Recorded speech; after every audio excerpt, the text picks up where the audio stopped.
Well, I think one of the things you're saying is that vision can be recited by pastors and it has no life. It has to be incarnational, unless it's in your bones, like Elijah, and you're burning with it. Then you haven't really received and grabbed the vision. And when you begin to live it incarnationally, it comes out in your messages, it comes out in your conversations, it comes out in just the demonstration of your life, and people begin to catch that fire. And it's not just that they can say those words because they might not be sexy, but it's you. You breathe it.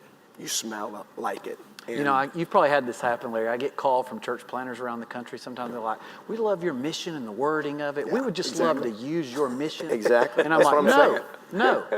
Yeah. You need to go through the same wrestling process I did, because if it's not your vision, when it's attacked, you'll question it. Right. You'll back away from it. You'll run from it. Yeah. So I know this won't be popular at a church planting conference, but I think there's a lot of people that should not plant churches because they don't have a vision from the Lord. Yeah. And it's like the coolest thing to do right now. I don't know what the next cool thing will be, but you know, there'll be conferences on it too.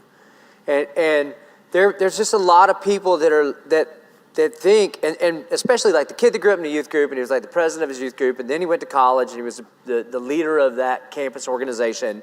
And then, you know, he's got it all figured out because he's 22 and he knows it all. And so there's not a church in town that God can use, so he's got to plant one. But God hasn't The right church. Right, but God hasn't unleashed something in him, and it's more just like a trajectory that he's been on, and he doesn't want to get out. He never graduated from his youth group, so he's just going to start his own youth group that he calls the church. And so there's that bucket of people, and there really are.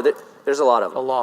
A lot. And you probably see them like crazy, right, with all the church planners that you spend time with. And then I think there's a bucket of people, and they believe it, and they own it, and they yearn for it, and they love it, and yet they don't have the ability to somehow infuse a group of other people with it. Right.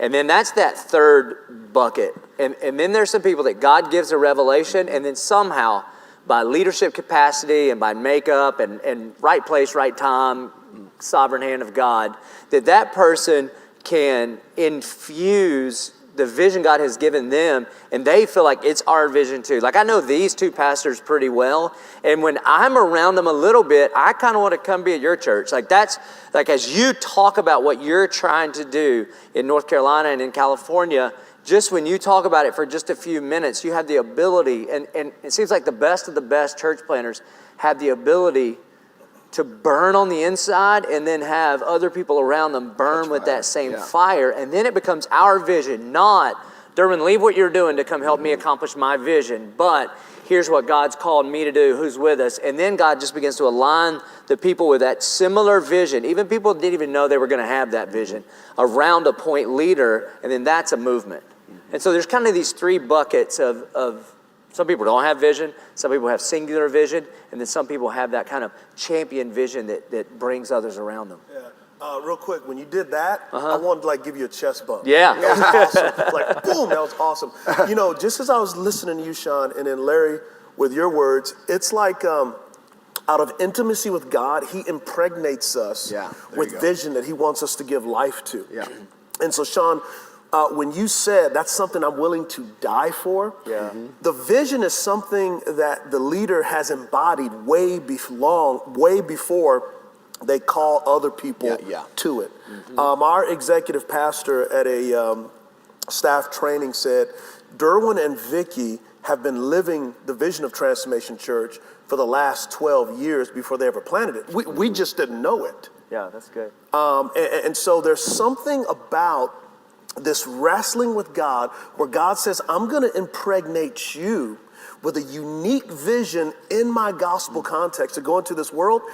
And so often there's so many resources that we go and try to cherry pick other people's vision. And God said, no, I want to date you. I want to marry you. I want to impregnate you with something that says, I'm willing to die for this.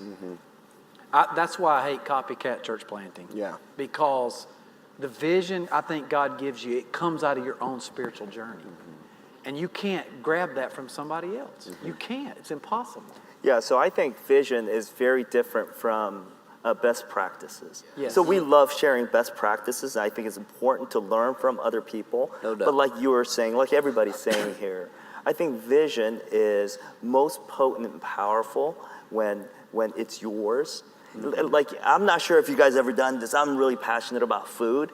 So I can't help but to So we heard. preach on food.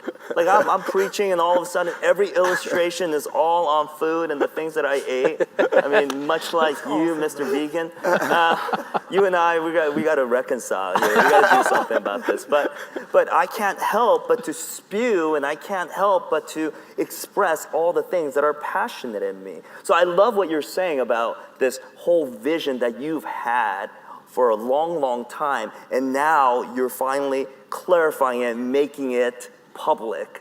You've had it for 12 years. How marvelous. I mean, that's a slow-cooked stew. There I go again. But it's a slow-cooked stew. You know, it's What a about crock ribs? pot of vision. What about ribs? Yeah, let's go. Okay, that's my man right there.